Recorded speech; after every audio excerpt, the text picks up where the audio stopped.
En prélude à la Journée internationale des droits de l'homme, la MINUSCA, à travers sa division des droits de l'homme, a organisé le 9 décembre 2021 à Bangui un déjeuner débat au profit des représentants de la société civile, des défenseurs des droits de l'homme et des représentants du Haut Conseil de la communication. La représentante spéciale adjointe du secrétaire général de l'ONU en Centrafrique, Elisabeth Koulouti, a pris part à ces échanges. Le Conseil de sécurité nous a mandaté de suivre la situation des droits de l'homme, de rapporter sur la situation des droits de l'homme et aussi de faire la promotion des droits de l'homme. Et donc le meilleur outil qu'on peut avoir dans ce sens, c'est pour travailler avec la société civile, avec les défenseurs eux-mêmes. Parce qu'un pays ne peut pas développer, la situation pour une population ne peut pas améliorer si ce n'est pas les citoyens mêmes qui sont impliqués. Ce débat s'inscrit dans le cadre de la célébration de la Journée internationale des droits de l'homme. Il vise à échanger sur les préoccupations liées aux droits de l'homme, à identifier les défis auxquels sont confrontées les organisations de la société civile dans l'exercice de leur activité et à explorer les voies et moyens pour un meilleur espace civique pouvant permettre aux acteurs des droits de l'homme et aux membres de la société civile de mieux s'exprimer. Nous sommes dans une phase de violation systématique des droits de l'homme parce qu'il ne se passe pas un seul jour sans qu'on dise qu'on a tué par arme quelque part un Centrafricain, sans qu'on sache qu'un village a été brûlé, sans qu'on sache qu'une femme a été violée, etc. Donc nous avons déploré ça. Mais nous avons aussi eu l'espoir que désormais la société civile travaillera avec la communauté internationale, particulièrement la MINUSCA, en conjuguant nos efforts.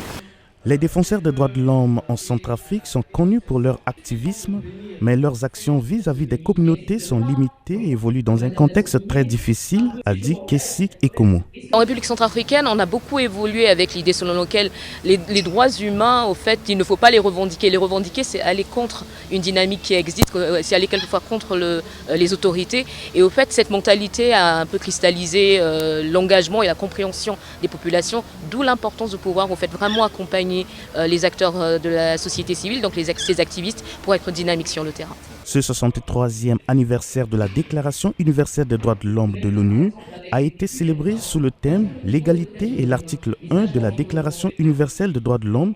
Tous les êtres humains naissent libres et égaux en dignité et en droit ». Je vais faire référence à la déclaration du secrétaire général. Cette année, il a décidé de parler de égalité.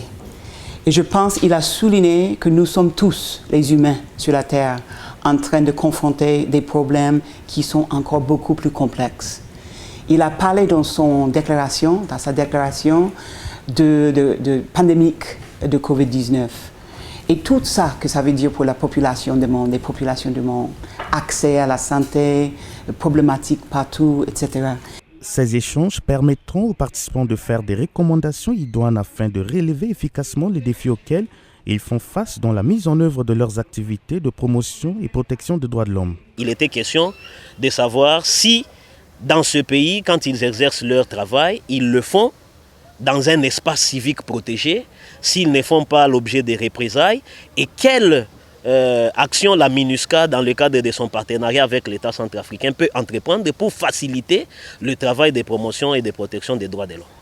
Une centaine d'élèves du lycée Marie-Jeanne Caron ont aussi pris part à une causerie débat sur les droits de l'homme. Objectif, rappeler aux écoliers leurs droits et devoirs. Les défenseurs des droits de l'homme centrafricains sollicitent l'appui de la communauté internationale pour leur permettre de mieux sensibiliser les populations sur leurs droits afin qu'ils s'en approprient et les défendent.